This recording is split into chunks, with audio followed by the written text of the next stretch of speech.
Colorful morning, dear students. How are you?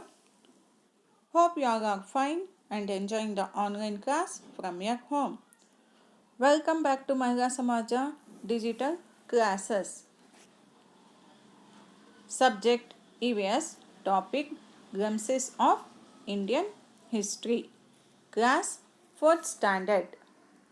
Dear students, in today's class, let us learn more about from Indus Valley to the end of British rule. Ancient India 3000 BC. Farmers settled in the Indus Valley. 2500 BC. First cities of the Indus Valley developed. However, these were discovered only in 1921 by a team of archaeologists. First, Harappa was discovered, followed by Mohenjo-daro. Both sites are in present-day Pakistan. That time, there was no separate India or Pakistan. Apart from Harappa and Mohenjo-daro, which were large cities, there were many other towns which were completely smaller. Rupal, Kalibangan, and Lothal were some important ones. Keeping the area it covered in mind, historians believe that this was the largest of three earliest civilizations, even though Mesopotamia and Egyptian civilization existed before the Indus Valley civilization. 2500 BC, agriculture was a primary occupation as the river Indus and its tributaries made the land very fertile. Wheat was the primary crop. However, some earliest known traces of cotton have also been found. People also domesticated animals, especially dogs and cattle. The Indus Valley was not rich in minerals as the plains were alluvial. The people were skilled craftsmen. They imported gold, silver, copper, semi-precious stones, etc. from present-day Afghanistan, Iran and other parts of India including Rajasthan and South India. The most unique artifacts of the Indus Valley civilization are their seals. These carried figures of animals like elephants, tigers, rhinos. Some of them had human forms too. The people were literate. The script is visible on their pottery vessels and their seals, but no one had been able to read it, as their script has not yet been understood. This was the earliest known urban society of Indian subcontinent. 2500 BC to 2800 BC, the Indus Valley civilization thrives. 1800 BC. Around this time, the Indus Valley civilization began to collapse.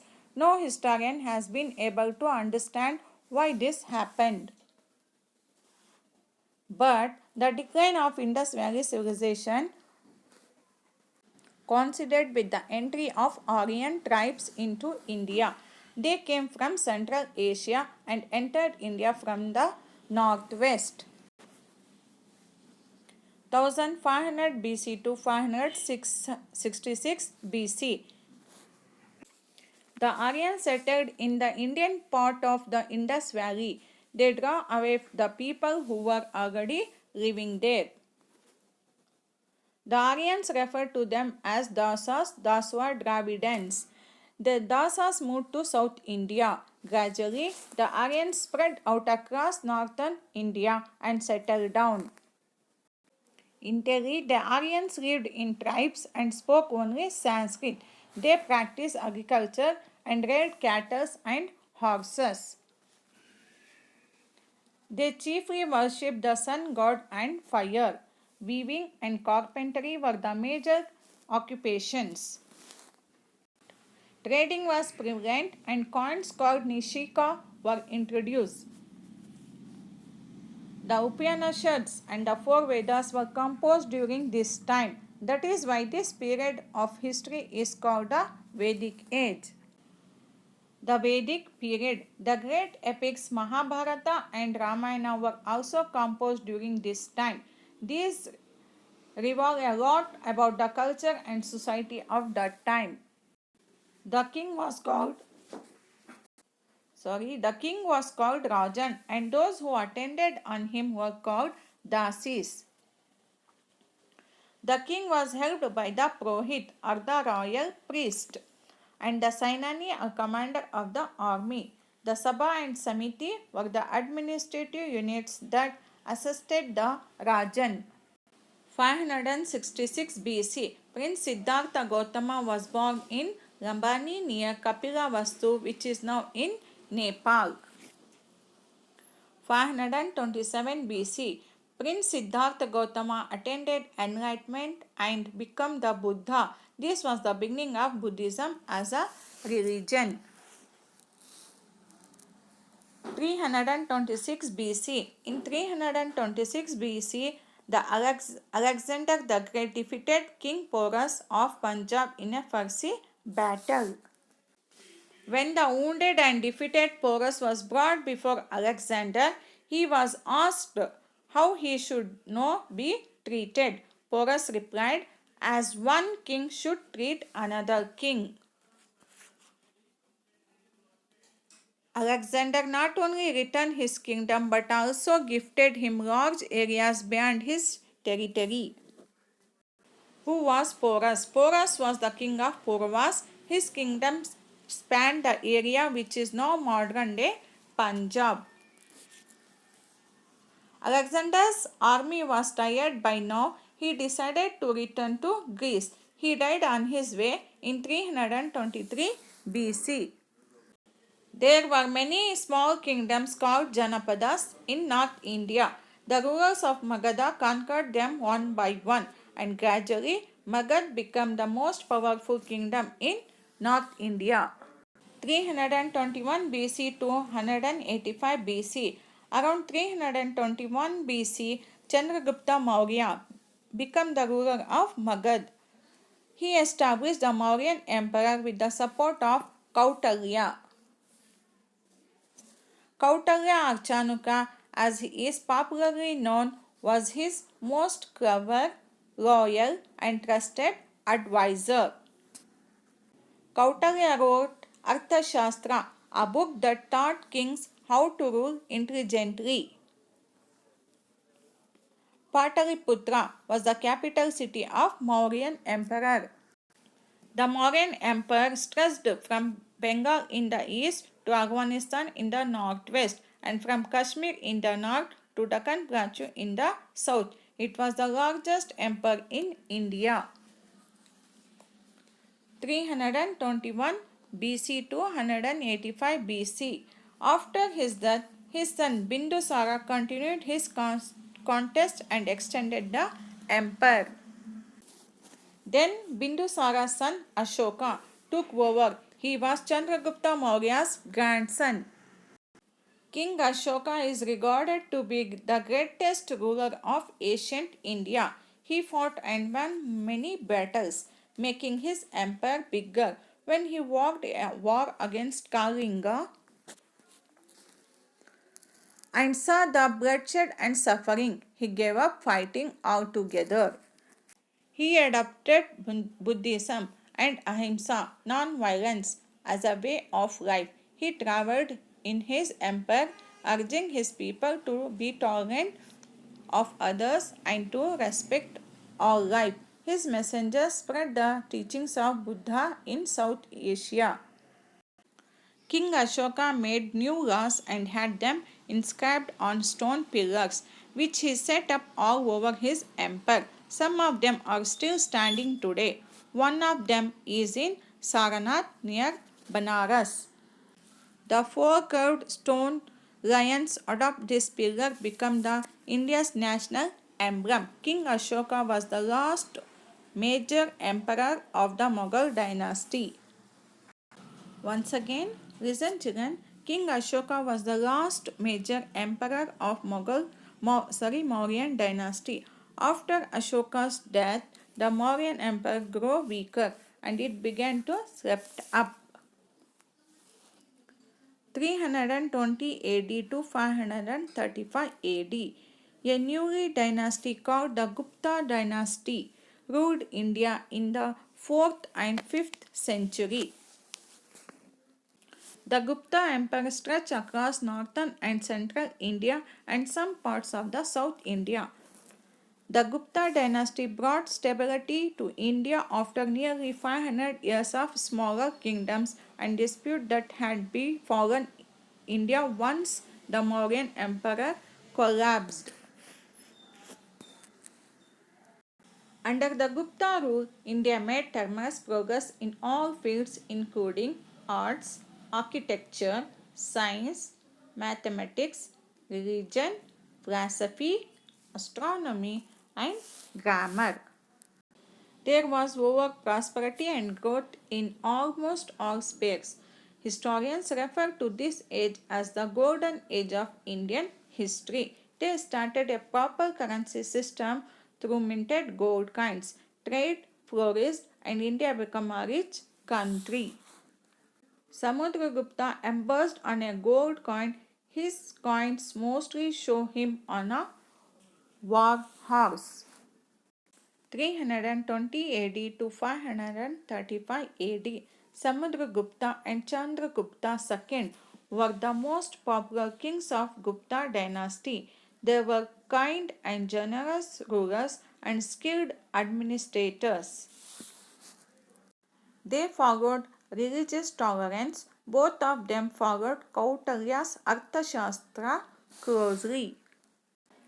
Aryabhatta, the renowned mathematician astronomer, lived during this time. He is the one who introduced zero to mathematics. Medieval India. India was wealthy and peaceful. By the end of the 7th century AD, the wealth of India began to attract the conquerors of Central Asia. Mahmud of Ghazni. He was the king of Ghazni in Afghanistan. He attacked the kingdoms of North India from around 998 AD till about 1019 AD.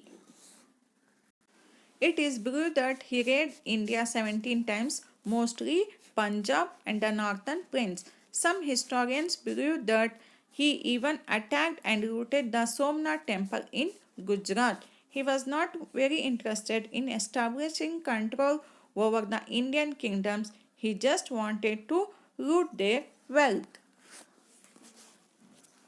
Many years later, Mahmud of Ghor was a small kingdom in Afghanistan, trained his eyes towards India.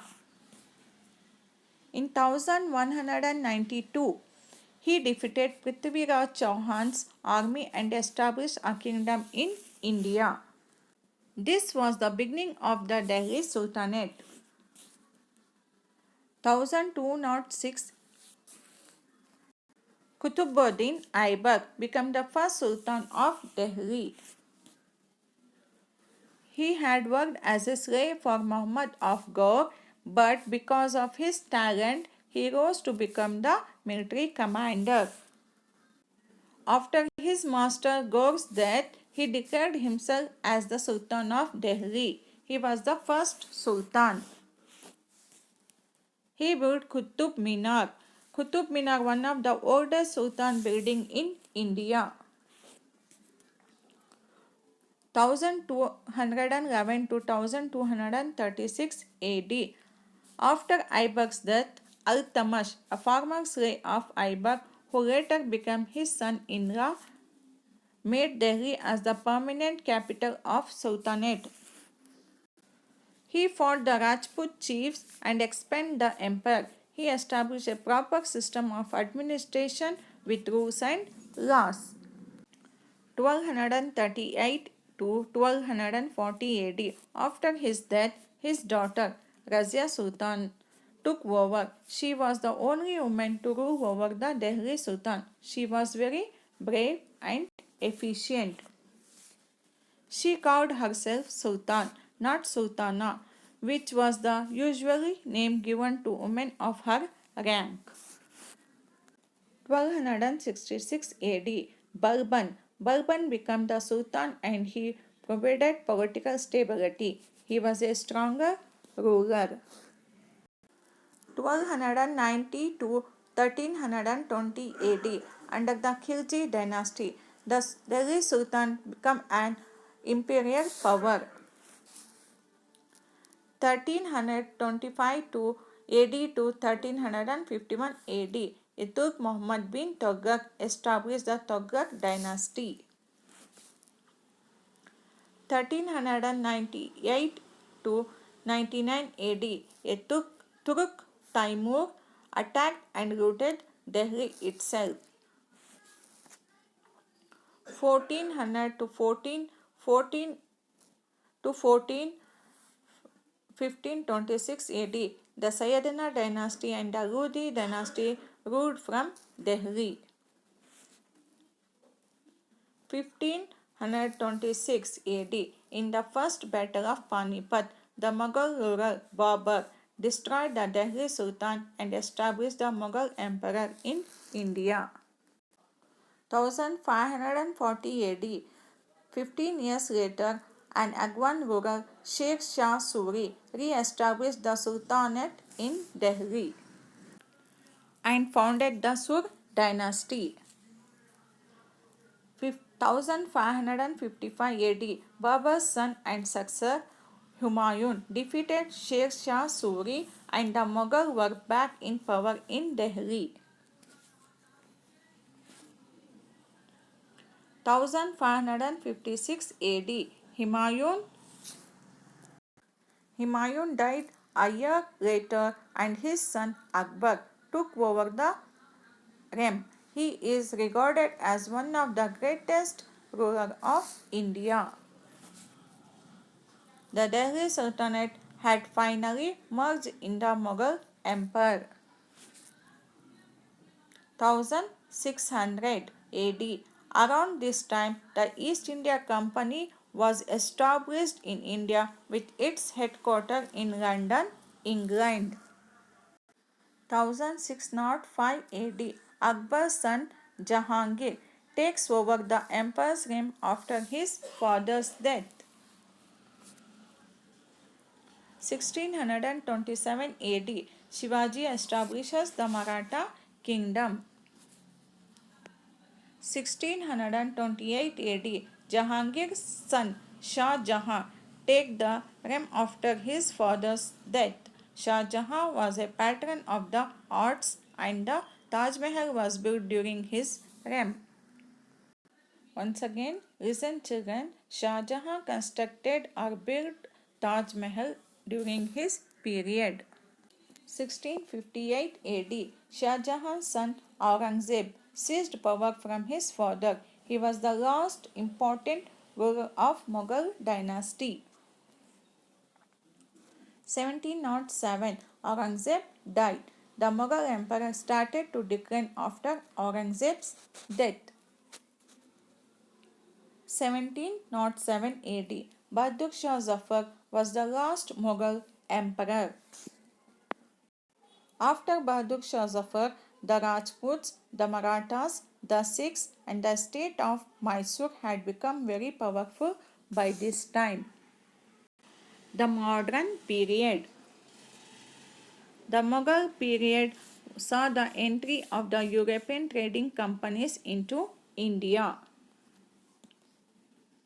Indian spices and textiles drawn the Portuguese, French, Dutch, and the British to India as the Mughal dynasty weakened. These companies began to grow powerful. They began to fight each other for control over trading areas. In 1751, the British East India Company became the leading colonial power in India. In 1757, the British fought and defeated Sirajud-Dowlah, the Nawab of Bengal. The British traders slowly involved themselves in the administration of the country. Territory by territory, they annexed India and brought almost the entire nation under their control. In 1848, Lord Dalhousie became the Governor General of India. The British introduced railways. First train from Mumbai to Thane in 1853 AD. Telegraphic lines and postal services in the country. They built better roads to connect the country. They also introduced the English education and the modern system of education. However, the people of India were not happy being ruled by a foreign power. In 1857, the First War of Independence was fought against the British. It is also known as Sipahi Munity. The British suppressed this attack of rebellion and the East India Company was replaced by the British Crown. The Queen of England was declared as Empress of India. The British education system helped the growth of Indian political groups that began to fight for Indian independence. The first meeting of Indian National Congress (INC) was held in 1885. The INC was instrumental in leading the freedom struggle. One of the greatest leaders of our freedom movement was Mahatma Gandhi. He believed in peaceful way of gaining freedom from British. He used methods like satyagraha and non-cooperation, which was based on the principles of truth and non-violence. In 1942, the Quit India movement was launched and the Indian National Army was formed. After a lot of struggle and loss of many lives, India became a free country on 15th August 1947. Freedom fighters of India. These these people are instrumental in helping India gain freedom from British. Their names are Rani Lakshmi Bai, Abdul Ghaffar Khan, Motilal Nehru, Dr. Baba Saheb Ambedkar, Dadabhai Naoroji, Lakshmi Saigal, Lala Rajpat Rai, Jawaharlal Nehru, Mahatma Gandhi, Sardar Vallabhbhai Patel, Mangal Pandey, Mahadev Govinda Rande, Bipin Chandra Pal, Begum Hazrat Mahal, Dr. Rajendra Prasad, Shahid Bhagat Singh, Subhash Chandra Bose, and Sarojini Naidu. Post-independence, India has made tremendous progress in all spheres including science, technology, medicine and health care, education, buildings, etc. All this comes under post-independence history, which is also part of modern history. On my fingertips. Human history goes back several thousand years, much before writing was invented. This is called prehistory or non-recorded history. Ancient Indian history covers the period of the Indus Valley Civilization, the coming of the Aryans, inventions of Alexander the Great, the Mauryan Empire, and the Gupta dynasty. Under the Gupta rule, India made tremendous progress in all fields including arts, architecture, science, mathematics, religion, philosophy, astronomy, and grammar. This period is known as the Golden Age of Indian history. Medieval India history covers the period when the Afghans, the Turks, the Mongols invaded India, and the Delhi Sultan, the Mughal Emperor, were powerful emperors in India. During the Mughal rule, the European trading companies had started coming to India. The modern Indian history covers the period when the European trading companies tried gaining control over their trading areas.